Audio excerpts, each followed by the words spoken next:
Lê Minh xin chào tất cả anh em đang theo dõi cái video kia. Lê Minh hôm nay giới thiệu cái dòng sản phẩm mới, máy cắt bàn hiệu Dettol.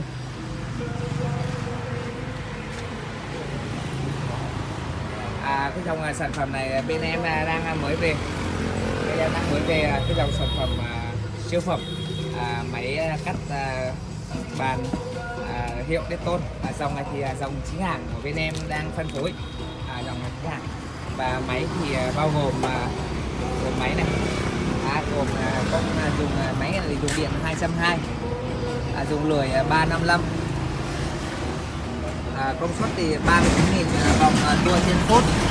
Dòng này là 2.800W nhé, 2.800W. Model là DK350.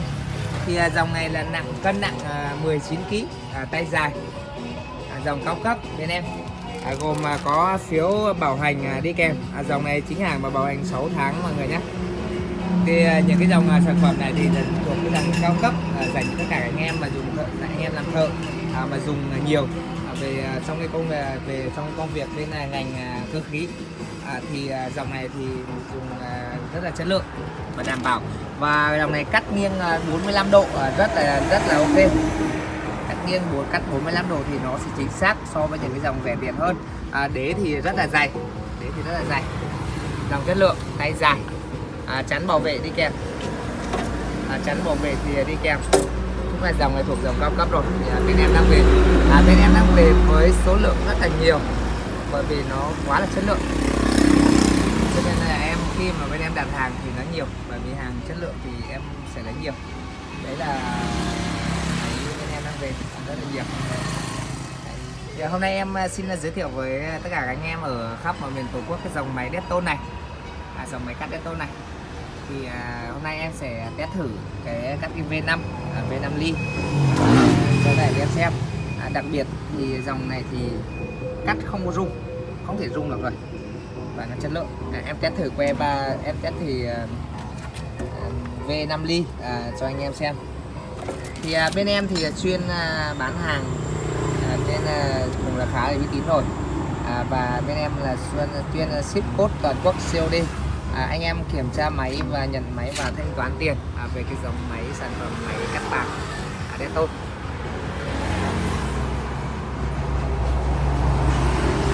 Rồi nhá, em test thử cái V sắt 5 ly cho anh em xem.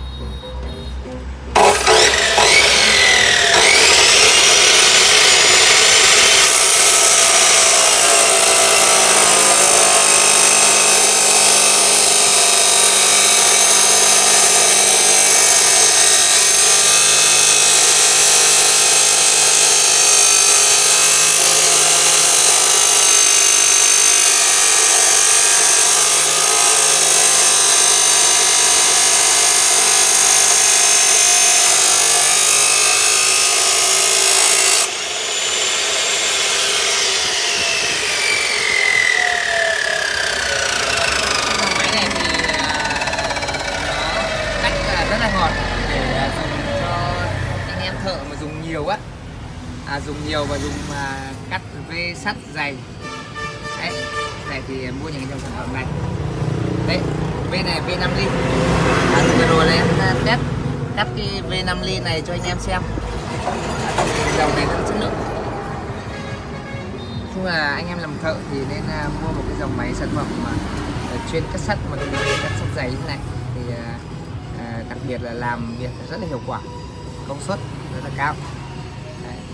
Thì em xin chân thành tất cả anh em đã xem cái video hôm nay của em bên giới thiệu cái dòng sản phẩm Dettol, dòng chính hãng bên em. Một lần em cũng xin chân thành cảm ơn tất cả anh em đã theo dõi cái video của em ngày hôm nay. Anh em có xem thì có quan tâm cái dòng sản phẩm máy cắt bàn Dettol bên em, mọi người comment số điện thoại giúp em nhé mọi người nhá. Rồi, em xin chân thành cảm ơn mọi người và xin chào và tạm biệt anh em với cái dòng máy dụng cụ thiết bị cầm tay bên em những video tiếp theo. Chào và hẹn mọi người, tạm biệt mọi người nhá.